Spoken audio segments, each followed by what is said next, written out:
Thank you all for hanging in there with me. I tell you, we try with our internet here on in Saudi Arabia. At times it's just trying. So anyway, it's good. I'm almost there, people. So just bear with me, please. Bear with me. Let me try and invite people again so they know that I'm back. Let's see. Okay. All right. Okay.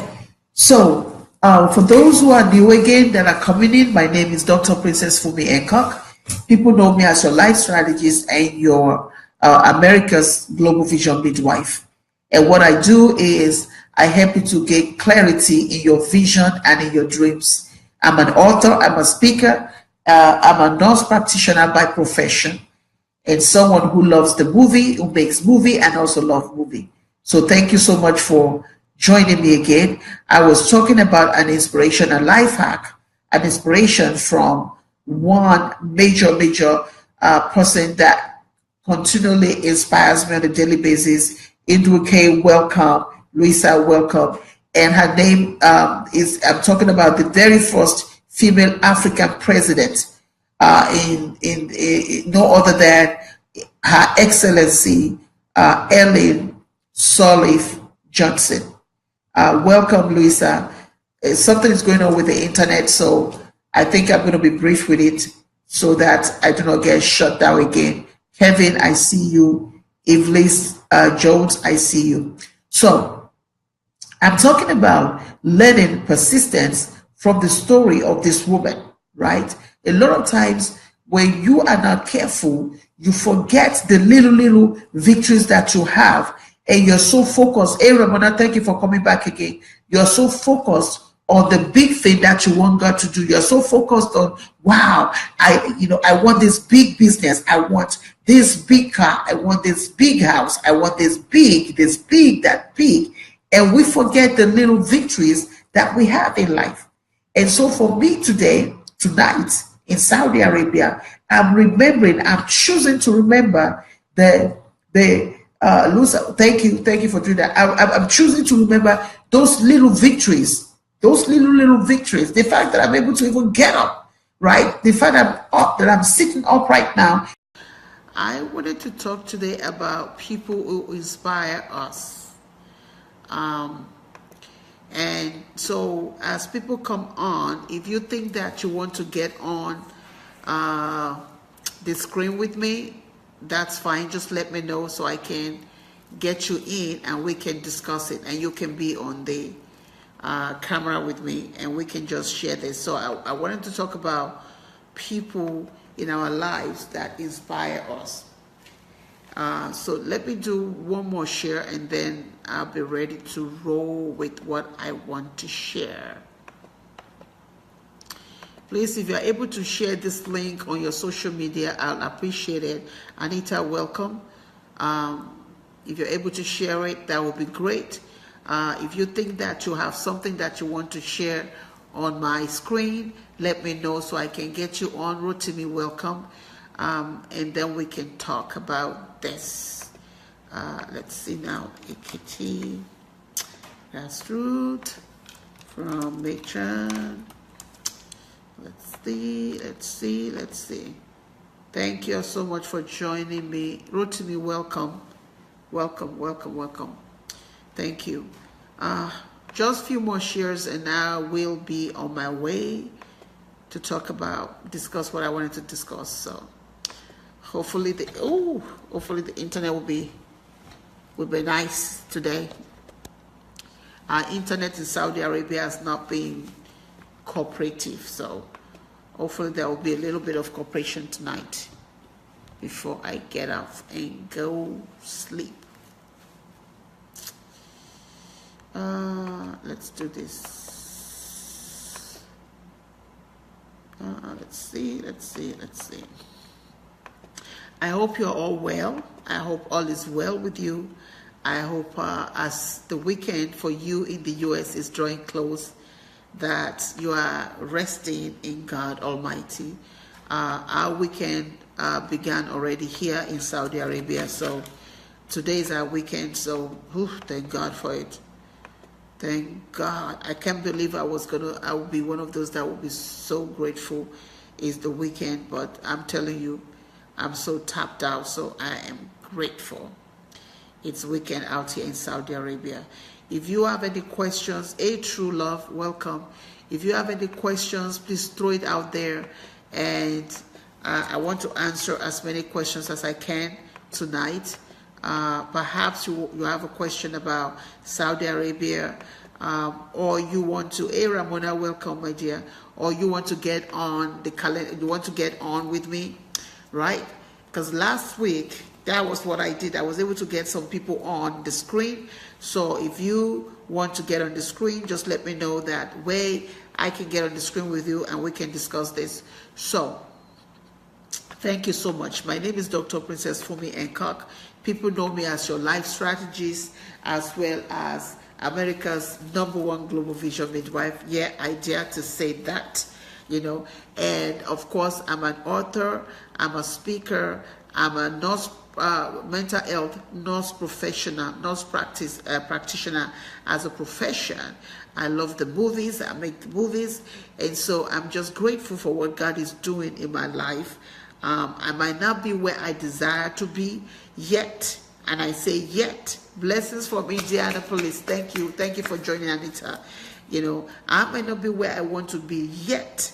I say yet because I know that I'm on my way, and I also know that I'm not late. I might be in my 50s, but I'm not late. So whatever your age is right now, know that you are not late. And once we start with that understanding that we are not late, then we can have that peace of mind and we can rest and do what we need to do to get to where we need to get to.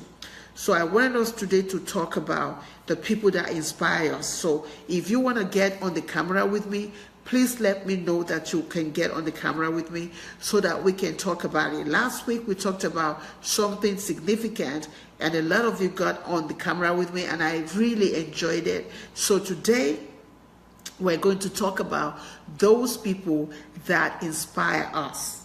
Those people, if you have somebody for the sister, and that's right, true. You're not late, sister, right? You're right on time. So if you want to get on with me, please, can you just by show of hand that you want to get on with me? Let's discuss the people that inspire you. And so I'm going to start this discussion with mine. Hopefully the internet will be nice, will be nice to us today, right? That's right, Anita, you're not late, right? And so I'm hoping that the internet will be nice to us today. And so for me, one of the person which I was saying, if you did not watch my part 1, I want you to go back on my Facebook and watch the part 1, or go to Periscope at One Princess of Suburbia and watch it. And the major person that I was talking about is no other than the very first female president in Africa. Let me sit on that for a little bit. The very first female president in Africa, and her name is Her Excellency Sirleaf Ellen Sirleaf Johnson, or Johnson Sirleaf, whichever way you want to call it. My hair not behaving like this, right? And she taught me a lot of lesson. This was a woman that was focused. She knew that she wanted to make a difference in Liberia, and she knew that for her to be able to make that difference, she needed to be in a position of authority. I wanted to hear this. She needed to be in a position of authority, and so she hatched a strategy. And one of the strategies was vying for some positions that were on the lower level in the governmental region. She vyed for these positions. She did not win this position, so she went back into exile because she was one of those that was always talking about the finances of Liberia. She was always looking for solutions and also outing people that were siphoning finances, and because of that, her life was in danger. So she went into exile. She came into the United States of America, where she did not just go into exile, she began to hone her craft as a financial person.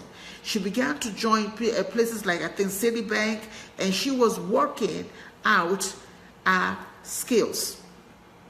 I want you to hear this. She was working out her skills. She just did not come back to America saying, woe is me, what's going to happen to me? No. But she came back to America saying, I need to learn more about finances. I need to learn more about my skills. And she learned more. And then she went back to Liberia, and she still did not win. Then because of the kind of activist that she was, she went back into exile. Right? So she came back into exile. She went back into exile again in the United States and stayed here grinding, understanding, mastering, manifesting in the area of her brilliance, which was in finances. And then when the time was right, she went back again the third time to Liberia. And this time she said to herself, well, you know what? I'm going to vie for the presidency. I'm not even vying for a lesser, right? I'm not vying for a lesser position anymore. I'm going to go for the top position because I know that I'm ready, and I know that it's my season, and I know that I'm the right person to make effect that change. She just did not vie for that top position any kind of way, but she mastered her craft. She was dominating it in the US when it was time for her to go back. And this time when she went back to Liberia, she won. She won the presidency. Not only did she win, she became the very first female president that Liberia ever had, or Africa ever had. And she went on it, and she was re-elected up until this year, January, where she left the position for somebody else. Now, the cool thing about her was that she did not become a president until she was 70 years old. Are you hearing me? It was at 70 years old that she finally became the president. All right now, Anita, right? 70. Now, many of us at 70 were saying, oh, it's time to retire. Well, she refired at 70. She didn't retire, but she refired. And she was able to refire successfully because prior to her being 70, she retrieved, right? She retrieved from Liberia and retrieved into America. And she not only retrieved, she retrieved to learn a craft. Yeah, she was not late, Anita. She retrieved to learn a craft. There's a lesson in that. Some of us right now, we're in the throes of confusion. We're in the throes of things that look like setback. We're in the throes of things that look like being late. We're in the throes of things that look like demotion. And we need to retrieve from them. Retrieve to learn your craft. Retrieve to master who you are.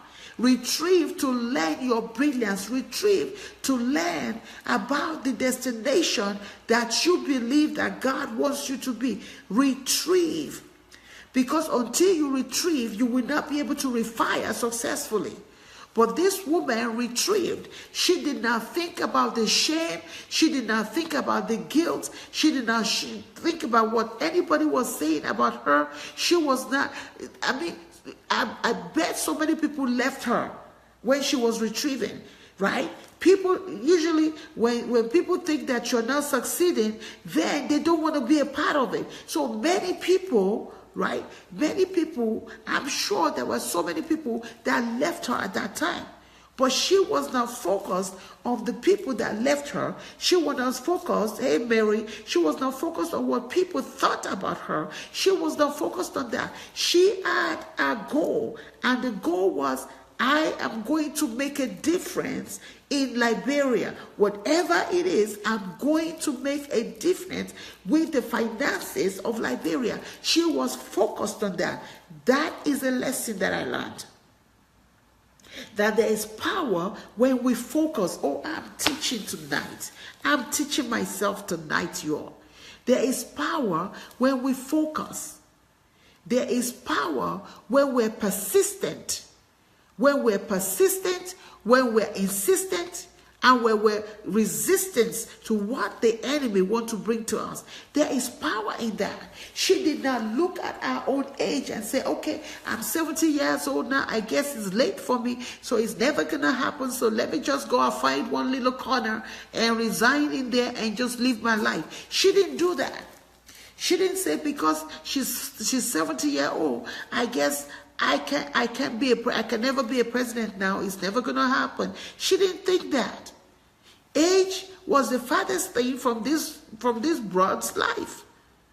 She wasn't thinking, obviously, because if she was thinking about age, she would not even try to become the president of Liberia. Helen, welcome. And so it's important for us to understand that we're never late. We're never late.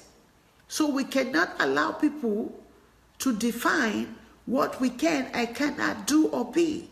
We cannot allow circumstances or even our age to define it. We get to define how far we want to go in life, and that's the truth. We get to define how far we want our business to grow. We get to define all of that. We get to define that. So the question now is, what are you defining? Hey, Rosalind, welcome. Please, if you want to join me, right? Hey, Rosalind, how are you? If you want to join me on, if you want to join me, please tell me you want to join me so I can patch you in. Welcome back, Rosalind. I hope the internet will be good to us today. Tracy, welcome. If you want to join, please let me know so I can put you in. And let's discuss this. Let's talk about persistence. What is the power of persistence in your life? What is the thing that you are going through right now that you know that persistence, being persistent, has helped you? What is it that you're going through right now? Right? So for me, right, I'm in my 50s, and when I hear this story of this woman, right? When I hear the story of this woman, you hope so, right? How she's, Rosalind, do you want to get on? I want somebody to get on and let's talk about this. How she is impacting the world. How she has truthfully changed Liberia for the best. Washington, welcome. It inspires me. So who inspires you tonight? Because let me tell you something. We need to know, we need to have somebody in our lives that inspires us, so that when you are leery, when you are tired, when you feel like you can't see your way through, and you remember that person, and you remember how persistent that person was with their dream, and you remember how resilient they were, they inspire you. Oh, okay, Rosalind, okay, right? They inspire you. Who inspires you? Who helps you to know that, you know what? Your setback is just packaging. I was saying it on Periscope this morning in America, night here, that your setback is packaging. Every heartache that you've been through, every worry, every pain, every failure, every success, they are all the packaging. Shona, it's all packaging to the destination. So some of you right now are experiencing being packaged, and it is painful because now you have this box and God is trying to mold you, shape you to fit the packaging that you need for your destination. And so because of that, we're going through growing pains, like growing and groaning pain, because we're not used to being put in something that we're not comfortable with. And so because of that, because of the packaging, we are having pains all over us, feeling that pain all over, right, Rosalind? We're feeling the pain.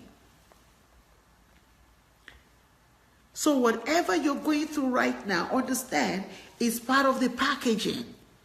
It's part of the packaging to get you to where God wants you. So you might as well just sit in it and learn what you need to learn and grow, so that you can graduate and get to where you need to get to. This woman was resilient. Sirleaf Johnson was resilient. Right? So true. Right? She was. One time, One time she went into exile. She didn't let that exile stop her. She went into exile to learn a craft. She went into exile to make sure that the next time she shows up in Liberia, she shows up even in a better way, in a stronger way. And so when she was done with the exile, she went back home. She vied for that position. She still didn't win it, but she came into exile again and said, okay, I need more lessons in this. I need to understand this again. She came out and went straight into exile again. And while she was in exile, she began to grow her craft. She began to understand more about finances of not just a nation, a country, a continent. She began to understand, hey, Dr. E, she began to work it out where she could understand that. And as soon as she was ready, she went straight back to Liberia. And this time around, when she went back to Liberia, she said, I'm not even going for all those small, welcome back. Thank you for coming back. I'm not going for all those small jobs anymore. I'm not going for all those small positions, because she understood that the changes that she wanted in Liberia, she had to dare herself to become the president of a whole country. You hear me? That's right. Sometimes you need to retreat to refire. Right? And she retreated twice. She didn't think about her age. She didn't think, oh, I'm now 65 years old. Oh my God, what is me? No, she didn't think that. She retreated. Right? That packaging qualifies you. That's right. She retrieved. And she went back. And this time she's like, you know what? You can keep your small jobs. I want that presidency. She did not say, my goodness, Africa. And if you know anything about Africa, you know that Africa is a place where, it's more like when you talk about politics, it's male dominated in Africa. It's male dominance in Africa. So her actually getting up and saying, you know what? Yeah, retreat to refire.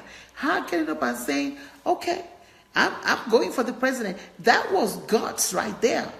In the midst of all this men in Africa, you're saying to yourself, I know I've been exiled twice, right? I know I've been in exile twice. I know I don't been kicked out of some places. I know that even some people don't leave me alone. I know all that.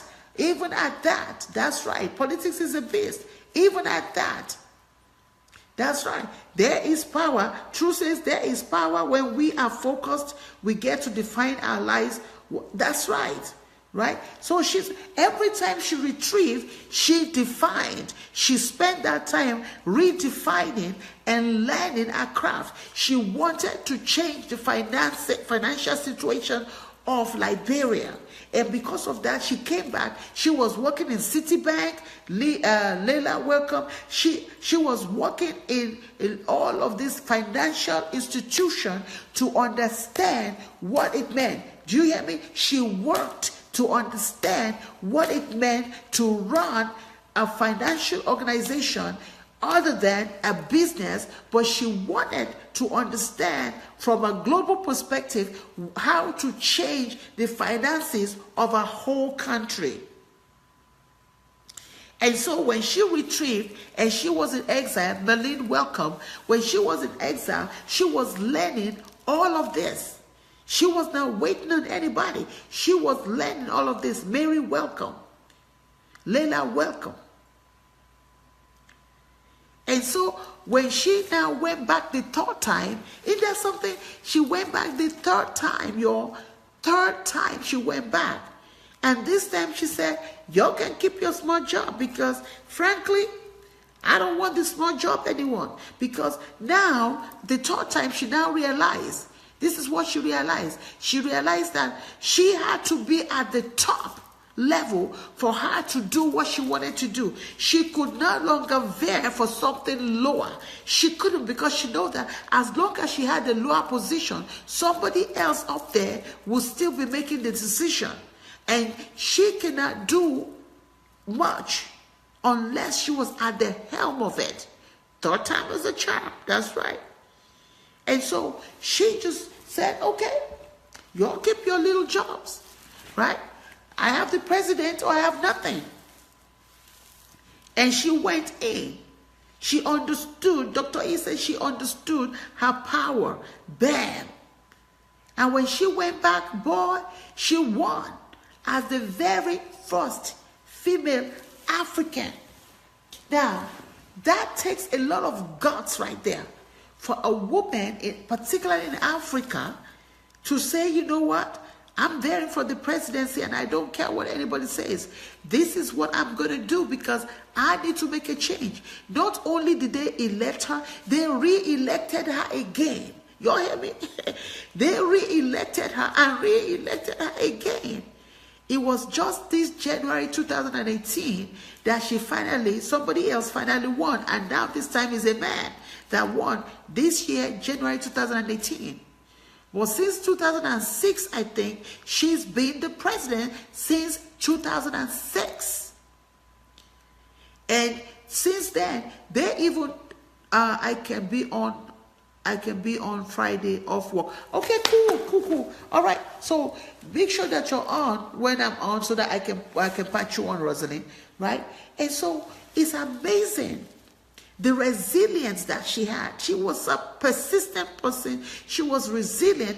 Can you imagine the number of people that would have told her, woman, I think you've lost your mind. You know, you want to be what? The president in Africa? Don't you know that politics is for men? Why would you want to go there? I know she lost friends over it. I know she lost family, members over it. I know people are probably looking at her and snotting at her, making fun of her and saying, look at her, she wants to become the president. Yeah, president indeed, right? I'm not sure yet. Perhaps around this time, Rosalind, around this time, right? People probably laughed at her. People probably snarled at her. People probably did this to her and said, look at her, she won. Yeah, let's see her become the president. Right? People probably did a lot of things, but the good thing was she was focused. She didn't care about what people thought about it. She didn't care about the things that looked like a failure. All those things that looked like a failure. The first time she tried, the second time she tried, the 2 exiles she had, all of these were packaging her. They were packaging her to become the president. Somebody needs to hear that today. Everything that you're going through right now, all the ups and the downs and the failures and the so-called semi-failure and the the semi-successes. Hey, tell me, Chokwe, how are you? All those things are packaging you for your destination. I look at my life right now, me being in Saudi Arabia right now, the TED Talk, all those things, and even the bad things that I've been through, all the experiences that I've been through in Sister Tribe, all of these things are packaging me for where God is taking me. So you have to look at your life like that too. You can no longer begin to make excuses because you are in your 30s, you are in your 20s, you are in your 40s. You can no longer be making excuses for not being what God has called you to do. No more excuses. She did not care what people think. She did not care what they said about her. She closed her ears to all the snarl and all the laughing around her, and she stayed focused. She stayed focused. She was focused on the destiny. She was focused on what she know that she wanted to make a difference in. Are you focused on what you know? I tell you, tonight I was thinking a lot about that, even with my own life tonight. I was thinking a lot. Brenda, welcome. I was thinking a lot about that tonight. Like, wow, am I on target? Am I doing what I'm supposed to be doing? And if I'm not, if there are things in my life that is not right, is not acting, is not the way it's supposed to be, why? And what is it that I need to do to make sure? Let's just bear with me because I think my tripod is acting up here. Right? The process. That's right. Passion and the process. Her passion was to help her people. That was her passion. Her passion, right, was to figure out how to help the finances of Liberia. Because if you know anything about Liberia, they have been through war. They have been through a terrible war, and that terrible war has stripped them of a lot of things. So she knew that if she became the president, she was going in to do a lot of cleanup. We must always be evaluating, Dr. E says. Bam. Rosalind says, do not excuse yourself out of life. I love that. Don't excuse yourself out of life. 70-year-old woman climbs up and became a president at 70. And now we are in our 40s and we're saying, oh my God, I'll never make it. We're in our 50s and we're saying, oh, it's over for us now. And this broad at 70 climbed up and became the president, the first female president in Africa, not even in Liberia, in Africa, in the whole continent of Africa. A continent that even up until now is still about male dominance, particularly in the area of business. I mean, in the area of politics, is still male dominated. And that is so inspiring to me. That, hey, Vowero, welcome. That is so inspiring, particularly for me. To me, that. Right? It's so inspiring to me. It helps me to know that regardless of what, I'm on time. I'm on time. I might be going through some rough patches right now, but it's all packaging, right? Right? It's all packaging. Melvin Lee, welcome. Are you going to focus on the pit you were thrown in? Oh, I like that, true. Are you going to focus on the rock you climbed? I love that. Are you going to process through and support your dreams by building the foundation? Climb out the pit, crawl from under the rock, and throw the rocks in the pit and build your foundation. Bam. You said it all, true. You said it all. You said it all. So it's important for us to know now that the foundation is critical. And that is the problem that many of us have. We can't sit still enough. Oh, yes, she's another Moses that God has put in place to rule. And you are too, right? And the problem is we can't sit still enough. That is the problem that many of us have. We can't sit still enough, right?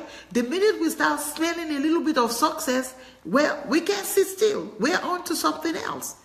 But with her, she was somebody that was able. And here's the thing, though. Let me tell you something.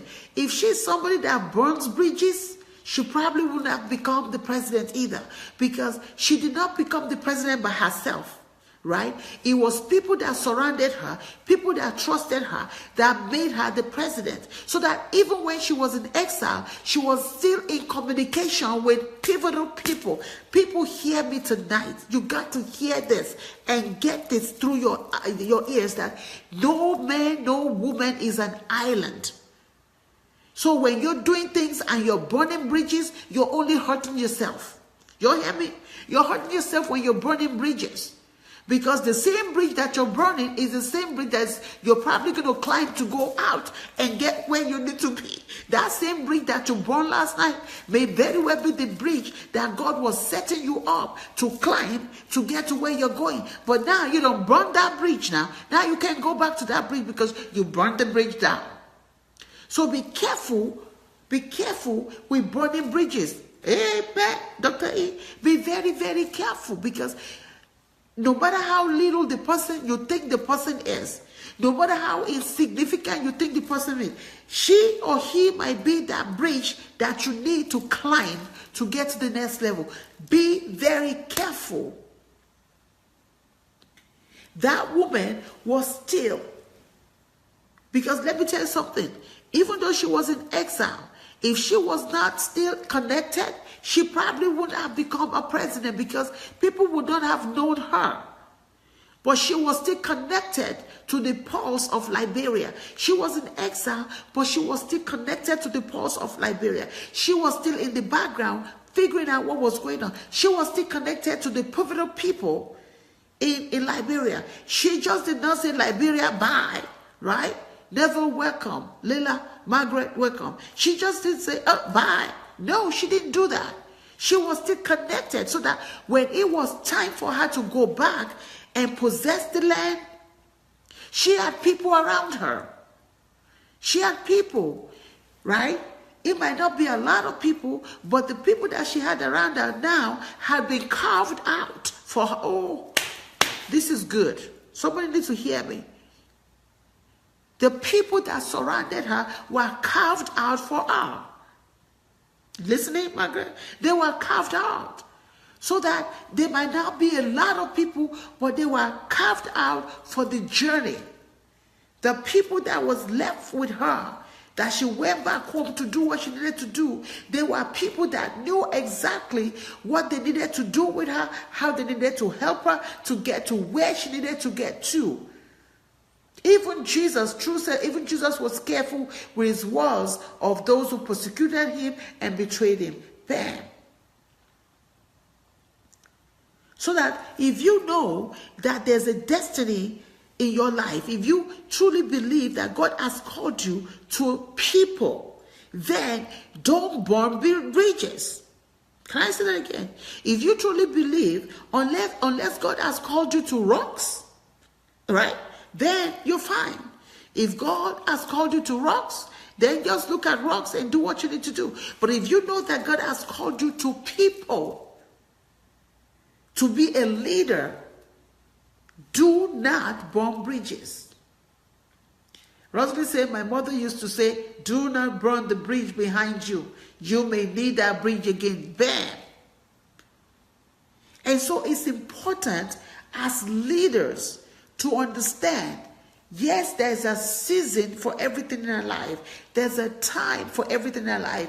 There's a know-how. There's persistence. There's all that. But you have to understand that you are not going to get to where you're going by yourself. I know you like to do things by yourself. I know you feel like you have everything you need now, so you don't need anybody. That's just foolery. That's foolishness. If you are in a place right now where you think, I don't need anybody, I'm just going to... That is foolishness. It is called foolishness, y'all. Margaret, welcome. It's called foolishness. It's called foolishness. Let me share this to you. In my lifetime, right? In my lifetime, I have met maybe 3 billionaires. 2. I can't remember. Either 2 or 3 billionaires. Or probably 2 billionaires in my lifetime, right? And those billionaires, I've met them because I have kept close contact with people that appear to be insignificant but ended up becoming significant. Can I say that again? The 2 billionaires that I've met in my lifetime, I've met them through people that you initially thought they were insignificant and they turned out becoming significant. And not only have I met them through them, there are people that I needed to share my life with, people that I needed to be patient and wait and just know them for who they were. Oh, right, true. Awesome, Dr. E, right? I needed to know who they were. They needed to know who I was. It wasn't like, okay, let me size you. If you have something that I need, I'll become your friend. If you don't have it, oh, whatever. No, you don't know what people have, ladies and gentlemen. You don't know the power that they have to turn your life around. You don't know that, do you? Amen, amen, true. You don't know. I told you the example of that young man in London, right? Bam, bam, truth. I told you the example of that man in London who I met about 15 years ago. We tried to do something in Africa. It never worked out because it was not the time. Hey, Carl, wake up. It was not the season, right? And because it was not the time, that didn't mean we have to say, oh, bye. No. We kept close contact. We began to just understand who we were. We began to just become friends. Ladies and gentlemen, hear me and be set free tonight. Be set free. Be set free. And we began to just be friends. 15 years later. 15 years later. I heard in my spirit, the Holy Ghost say, buy him a ticket and bring him to America. And I said to myself, buy him a ticket, bring him to America. Hey, Jorelis, how are you, my dear? How are you? And I'm like, bring him to America. Why am I doing that? But the Holy Ghost said, no, buy the ticket. And here's the thing.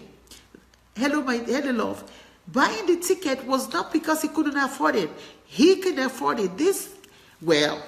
I come to find out that this man was, his clientele were multi-millionaires. I didn't know that. I did not know that.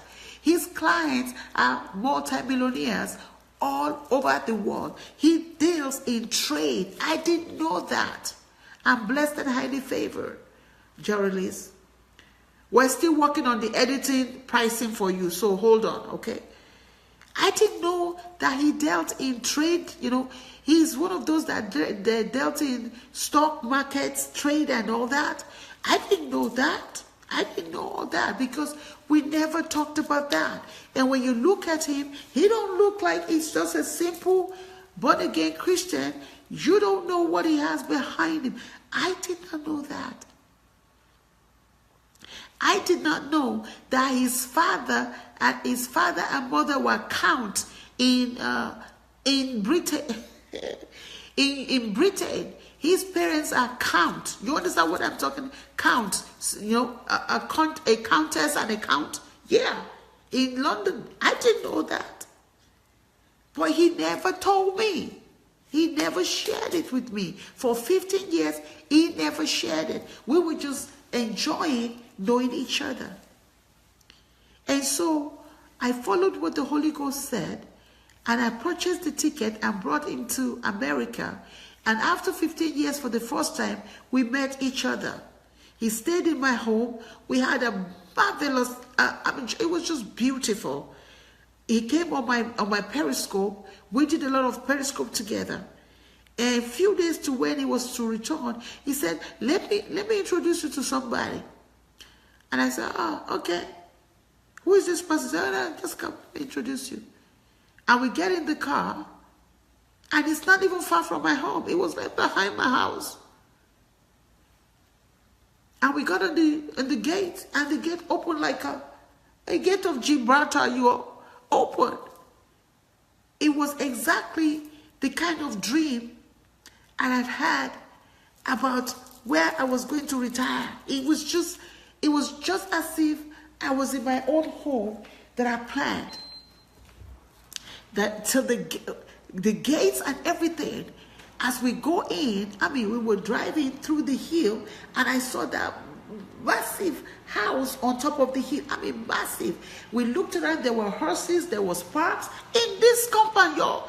Parks on this side, horses, lake on this place, and I'm like, dang, this is behind my house. I didn't know anything like that existed behind my house.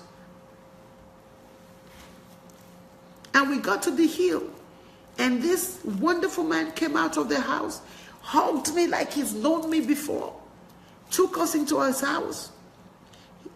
He's a billionaire living behind my house. Didn't even know it.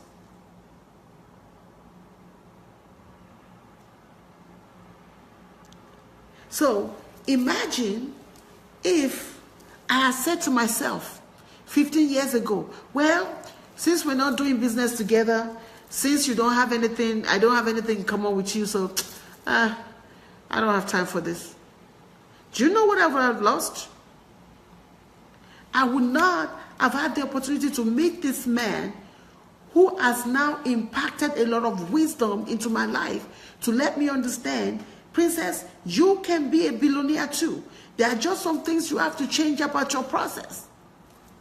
I wouldn't have gotten that opportunity, would I? Right? This man went back to Europe, and through him, I've been on radio shows in London. Through him, I've been on a platform, a very large platform, speaking to women on one of my books, Quit Your Job in 90 Days. Through this man.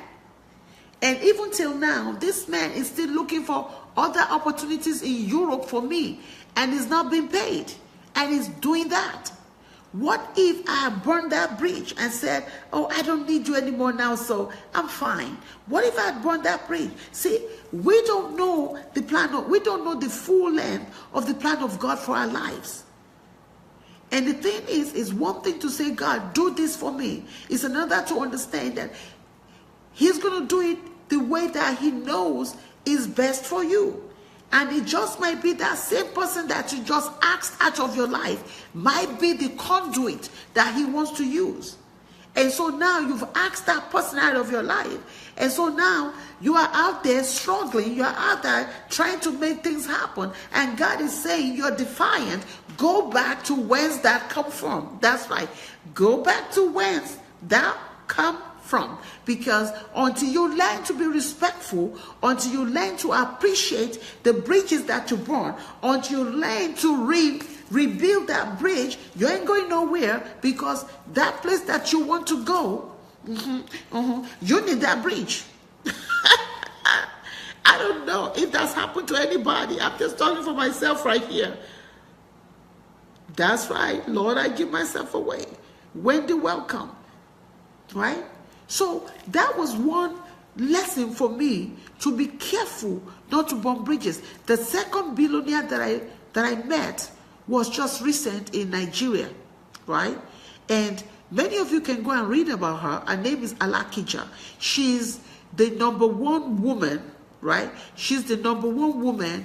When you look at Forbes, go to Forbes, you'll see her on Forbes magazine, right? I think she's actually wealthier than Oprah.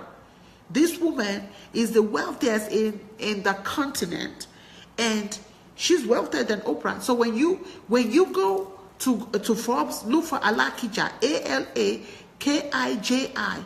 Do you know how I met her? Through a secretary. I want you to hear this, ladies and gentlemen.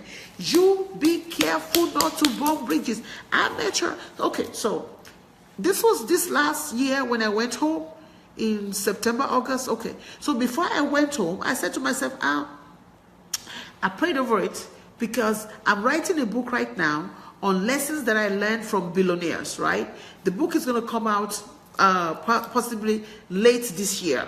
And I think a lot of people are going to learn from that book, because it's lessons that I learned from billionaires, right? Okay, so I decided, okay, she's the top billionaire across. Let me tell you her story. Her story will blow your mind. This woman was a secretary. Listen to me, ladies and gentlemen. She was a secretary in a bank in Nigeria. She worked hard as a secretary until she became a manager, right? She wanted to go beyond that, and they told her, you don't have a degree for it.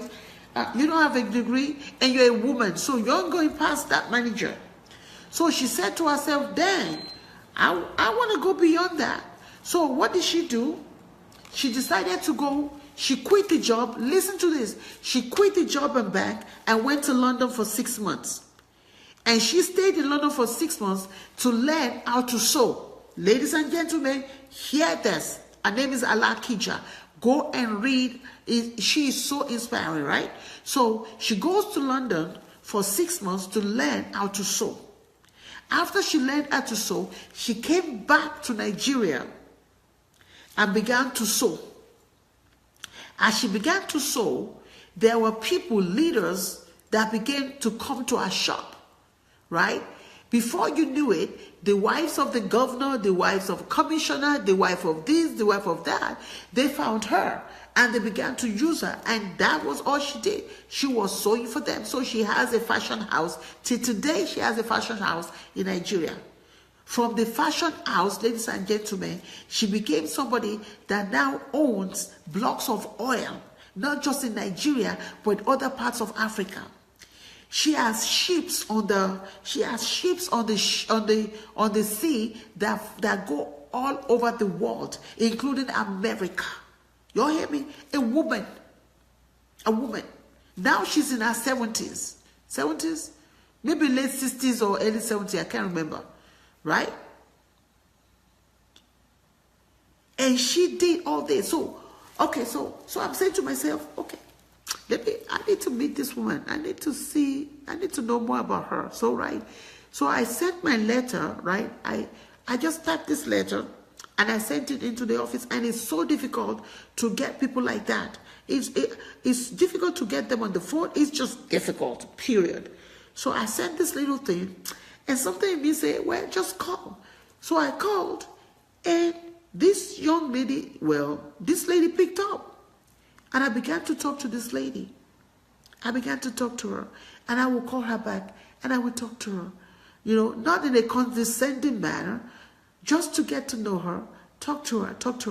So at some point I said, you know what, I'm going to send my parents. So of course, as God will have it, my parents went to our office. The guard was not at the gate. The security guard. Look, let me tell you something. When God is ready for you, he will make things happen in a miraculous way. Well, the security guard was not at his post. So my parents just walked right in to the office. Are you hearing me? They walked right. Not only did they walk right into the office, they walked straight into the whole building.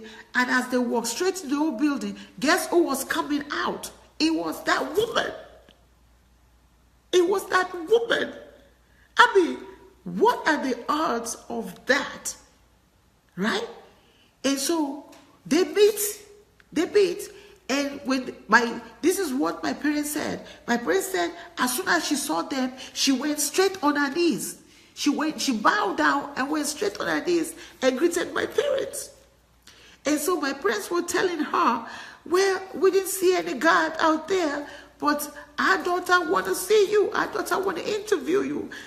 So she said to them, oh, somebody did tell me, one of my secretaries did tell me that there's this person that calls from America. Is that your daughter? And they said, oh yeah, that's my daughter. He said, oh, get on the phone. Okay, so they got me on the phone, and I'm talking, and I didn't realize I was talking to that billionaire. So I'm on the phone. I thought I was still talking to the secretary. So I was saying to the secretary, so when do you think I can see Alakija now? Because I'm on my way to Nigeria. When do you think I can see her? When do you think I can talk to her? And the woman is like, do you know who you're talking to? The woman said to me, do you know who you're talking to? And I'm like, well, I'm talking to the secretary. And she said to me, no, you're talking to Alakija. I almost passed out right there. I almost passed out. You hear me? I almost passed out. Like, what? I'm talking to she said, oh, yeah, you're talking to her. Don't worry, we can set you up. Let's set a time, and you can come in and we can do the interview. And I'm like, wow. So be very careful how you treat people. Be very careful how you throw people in and out of your life. Be very careful, because this is not the season to do something with them, don't mean that they're meant to be thrown out any kind of way, right? We never know where our victory is going to come from. We never know where our breakthrough is going to come from. We just never know, right? And so whatever it is that you're trying to accomplish in life right now, understand that to be who God has called you to be, you're going to need people. You're going to need people. You're going to need the right kind of people. Hey, Dwayne, welcome. So be mindful of that. Right? Correct. So glad just... Oh, thank you, Dr. Yi. Thank you. I appreciate that. Cassandra, welcome. Be very careful. Be very, very careful. Because I tell you, hey, Sherry, welcome. Everything that I've experienced in my life today is because I opened my heart to somebody. I did not become anything outside of somebody else. You hear me? My very first movie that I made, it was because I opened up to somebody. The second movie that I made, it was because I opened up to somebody.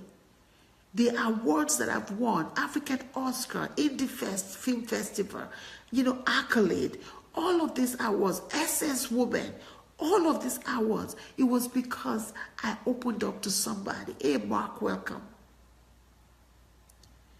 TEDx that I got on last week, it was because I impacted somebody's life. Even when they were living, when it was time, the young lady that nominated me for TEDx in Saudi Arabia, she was on my team. I was her supervisor. She was on my team. I did not say, oh, I'm a princess. No, I didn't say all that. I treated her like a human being. I respected her. I valued her. So that when it was time for her to leave, she moved out of my group and moved somewhere else. I helped her in the transition. That's the operative word. I helped her into the transition. She just didn't say, "Bear." No, I helped her into that transition. And when it was time to nominate me, I wasn't even asking. I was not even looking to do TEDx in Saudi. It was not even on my radar, y'all.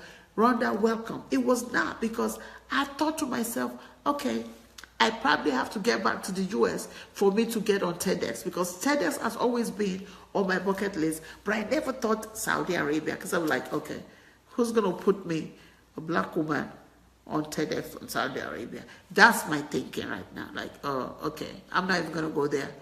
I'll just wait till when I get back to the US. Right? So even though the girl was no longer in my life, she looked back to who I was in her life.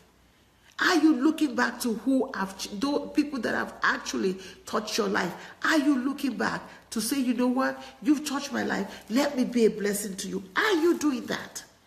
And this young lady, when they reached out to her to find out about me, she gave a glowing, she must have given a glowing response.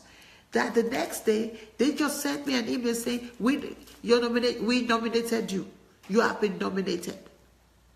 Within 5 days of the event was when I was nominated, you. Within 5. See, God will never allow you to be late. You will always be on time. Now, this is an event that they have once a year. They have it once a year. But God worked it out that 5 days. Hey, Bobby, welcome. Rhoda, welcome. 5 days to the time was when I got on their radar.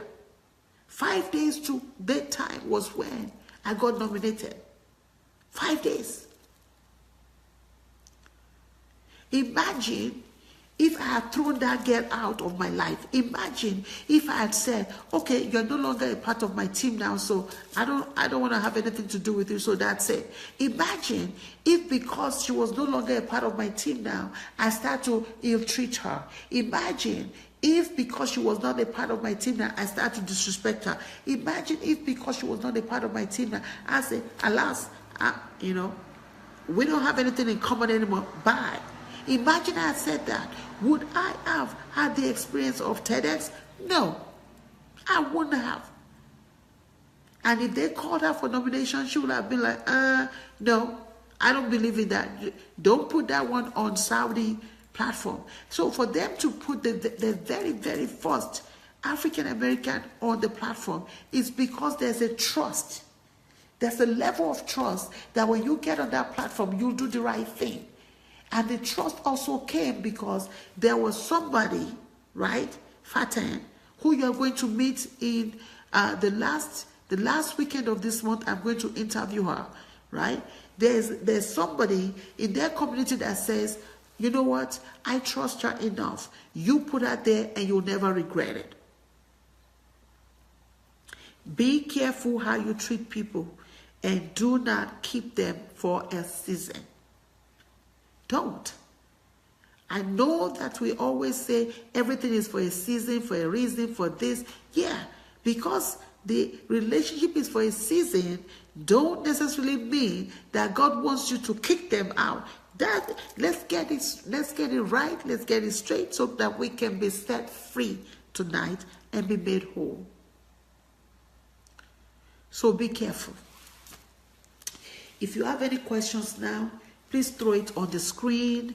My name is Dr. Princess Funmi Hancock. It's almost 11 p.m. here. I'm getting ready to go sleep right there. Jacqueline, welcome. If you have any questions for me, please throw it on the screen. If you want to get on the screen with me, throw that on the screen too so we can get and talk about this. We're talking about the power, the lessons that I learned from the first female president of Africa. And we're talking about the power of resiliency, the power of insistence, the power of intention, the power of focus, the power of persistence. Those are the things that we were talking about power. We're talking about power tonight. And I hope that you'll certainly be blessed by it. Thank you so much, Vowero. Thank you. I appreciate you. Please do not forget my campaign, my book campaign, bit.ly/Your Amazing Life campaign. Have 14 days to go. I need your help. Please take that link and just throw it, share it with people. It might be 2 or 3 people that you need, right? Oh, thank you. Thank you so much. Thank you. I appreciate. Thank you. Thank you. Thank you, Lady V. Thank you. I appreciate you. Thank you. I appreciate you. Thank you so much. Thank you, Lady V. I do appreciate you. So, you might have a church, you might have people in high school, college, or even yourself. That book, 7 Days to Release Your Amazing Life, is a mirror of my masterclass. And that will be a blessing to you. So check it out. Please help me to save lives. Help me to provide quality education for my children in Africa. That is actually... thank you, Dr. E. Thank you. I appreciate that.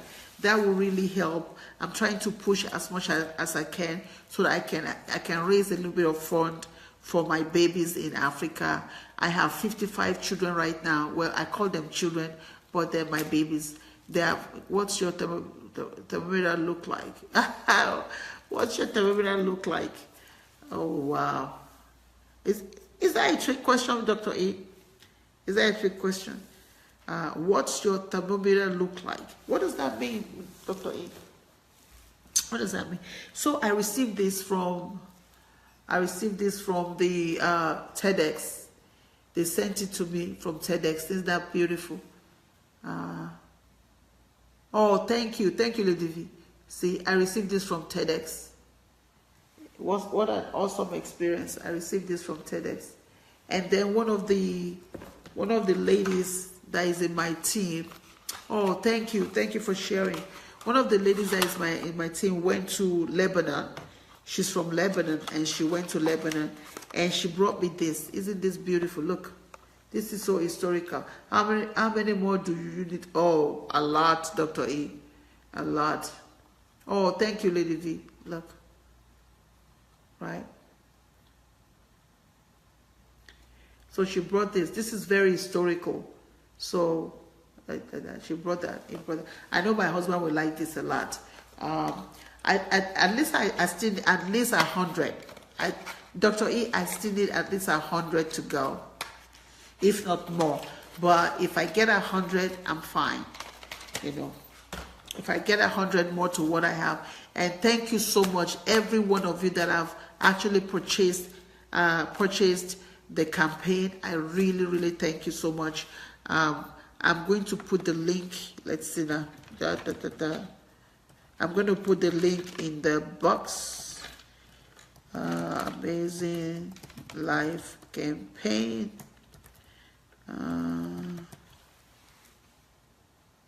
All right. So I cannot put the link. I put the link there. Yeah, that's the link over there.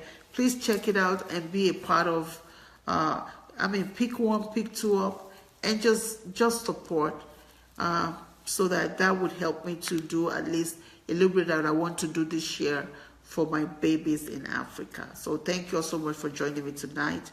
It is 10:43 p.m. right now in Saudi Arabia. So I'm going to go, plug, because I have a mastermind tomorrow morning. I have a meeting with somebody in my mastermind tomorrow morning at 5 a.m. my time and 9 p.m. your time, I think Central Time. So any questions? If there are no questions, I'm going to retrieve tonight and go to bed. Any questions, y'all? Any questions? Any questions? Any questions? Thank you, Lady V. I appreciate you. Thank you. Thank you. Thank you. Thank you. And tomorrow when I come on, please, if you want to get on the camera with me, let me know, because I like to get people on the camera so we can talk a little bit about things. And I want people to see other people on the camera too. So, thank you, Lady V. Thank you. Bye, everybody. Thank you, Dr. E. I appreciate you too.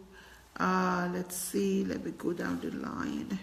Jacqueline, thank you. Bobby, thank you. Rhonda, thank you. Rosalind, thank you. Mark, Sherry, Cassandra, thank you. Dwayne, thank you. If I don't mention Geraldine, thank you. If I do not mention your name, please forgive me. Thank you, Dr. E. Yeah, I'm going to go plug. Watch a movie and go. Just go. So, thank you, everybody. God bless you. God bless you. Bye, everybody. Bye, Dr. E. Thank you. Oh, you're a little... don't worry. I'll help you out, Rosalind. Tomorrow, you can come on. We'll take that shyness out of you. Don't worry. You're in a safe place, so don't worry. Don't worry. Look, those who got on a few days ago, that was their first time of getting on like that. So don't worry. If they did it, you can do it too. So don't worry. We'll take care of you. You're in a safe place. Bye.